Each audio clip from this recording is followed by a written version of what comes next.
हिंसा यानी कि 0, 1, 2, 3, 4, 5, 6, 7, 8 और ये 9, ये है हिंसे। अब फिर अदद क्या है? इनसे मिलकर जो बनेगा उसे कहेंगे अदद। मिसाल के तौर पर अगर हम बना दे 43, ये एक अदद है। हम बना दे 10, ये एक अदद है। हम बना दे 54, ये एक अदद है। हम बना दे 84, ये एक अदद है। यानी कि हिंसों से मिलकर जो बनेगा वो कहलाएगा अदद।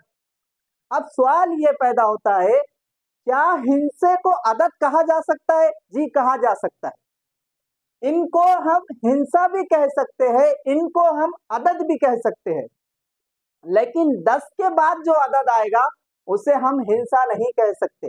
जैसा कि 10, 11, यहां से जो भी शुरू होगा वो हिंसा नहीं कहलाएगा।